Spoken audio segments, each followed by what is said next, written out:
Hello everyone, this will be part 2 of our Slack introduction tutorial series. So, gotten here, you know how to reply to threads, you know how to forward, you understand the basic concepts of channels and direct messaging and how those work. We're now going to jump into the next piece, which should be similar but slightly different than many people that have used Teams in the past. But Slack completely allows for video conferencing, sharing video, just like we use with Zoom, Teams, Go Assist, whatever that was, Go-To, I think is what it's called. But it's structured a little different. So first thing you need to know is we got to fall back on this concept of channels and direct messages. And here's why. I'm going to select myself because I don't want to bug anyone right now. But if you look in the bottom, see it's gone. But if I click anything else, there's this little location down here. And you see this button. This is what they call huddles. This is our meeting. This is how you start one. And the important thing to know is that whatever channel or direct message you're in, that is who can join, and that is who is going to be invited or get a notification for the huddle. So if I select Aiden, he's not going to join right now, but if I select Aiden and I click this button right down here, I just started a huddle and it just got an invite. And he can click this button, it'll show up as a button for him, and he'll join. If I see it's a little toggle, if I deselect it, huddle's done. Now if I go into a channel, for example, I'm going to pick one with very few people, and I'm just going to show you this. 5669 has 6 members. This is basically my foreman, myself, and Aiden, and Steven. So the managers and the foreman for this job. If I start a huddle in here, and remember, the guys in the field are using Slack on their phone. You can too. There's an app for it. They will all receive a notification to join the huddle. So if you don't want all these people to receive a notification, you shouldn't be doing a huddle in that channel. And that's the point of this. If you need to create a new group, maybe it's you and a couple AV engineers, then create a channel for the 3 of you. You can add channels. And that's a place for you guys to collaborate together. You might mostly use it for huddles, but it's also a place to ask questions. And they kind of go hand in hand. So just keep that in mind. If I click that button, they all get invited here. It's going to pop up just like it did with Aiden. But I'm going to go back to Aiden for now, just for the sake of this conversation. So we're ready to talk. We had a meeting time. We messaged, hey, can we talk real quick? Start a huddle. Aiden action. Aiden's been invited. He doesn't need to join. Now, the second piece of this is all your controls for the meeting are in the corner. Nothing's changed. We started, some stuff popped up. At the bottom, here's my voice. That whole time I was actually talking in the channel.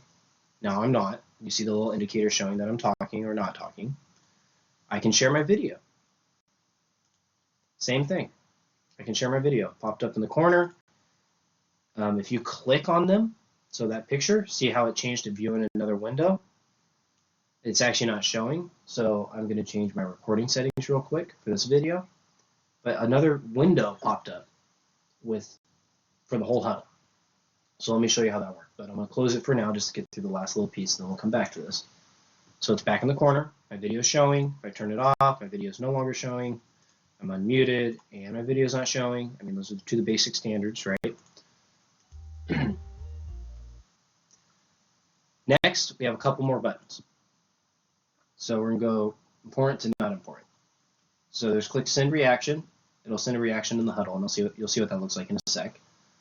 The other one is more options. You can invite people. So you can invite people to the huddle. You can give a huddle link to someone if they're having issues getting in. And you can direct message people to all of this. You can do closed captions. They even have some fun where you can do backgrounds. Maybe you want the background blurred. Pretty sure this is standard in Teams too.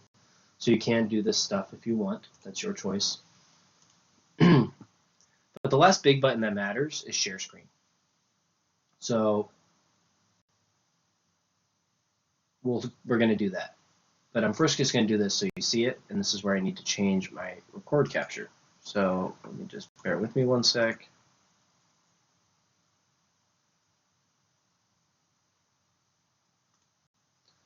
Let's add a source, display capture, and then we're going to change it to, nope. What am I doing? Just on the wrong one. Here we go. Okay, so capture cursor, turn that one off this one, now we're good. So now you can see my whole screen. Perfect. Okay, so here we go. We're back. So we're still in Huddle. Now there's two things. If this seems too small and compact for you, you have a couple options. So say someone's sharing their video, right? And you click on it, and it says view larger. It created a second window. Ooh. We're not showing. My bad. Fix this. There we go. So let me do that again. So boom. This is Slack. See in the bottom I have two. I'm going to close this just so you can see me do it again. For here, I click this. It popped up on my other screen, but I dragged it over. This is the whole Huddle in a bigger screen.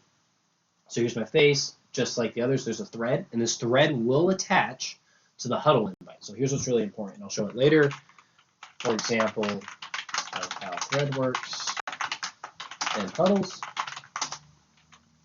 We made some notes, whatever, right? You added notes, you had questions, people were talking in the Huddle, you might have 5 people, and you might just have you and one other person. But you have something regarding the meeting that you were talking about, and you want to add it here. You can also drop in. Remember, functionality is the same. You can at people, you can drop files, you can do all of that. So that's cool. Now, there is more than one way to get to this location. Say you're here, say no one's sharing screens, and you can still click this to view larger. But if that's too confusing, use this button. Open mini window is right here. It's all the same stuff. You can blow it up to expand it, and we're in the same place. Excuse me. We're in the same place. Now we're here. Now I'm going to share screen because I want you to show you to see the functionality of how that works. So we share screen. You pick your screen or you pick a device.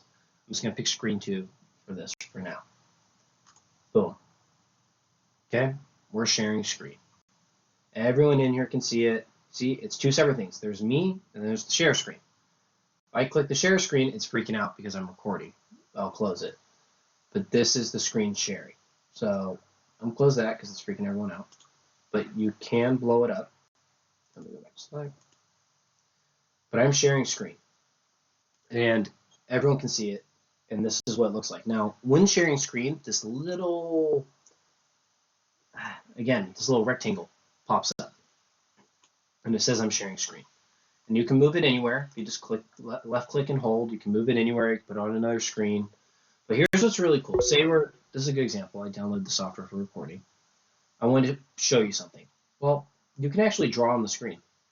You can go, so if you look over here, that's going to pop up. And then it's going to fade out. Maybe you want to go over here and be like, well, yeah, if you look at this, underline this, I want to point your attention at this.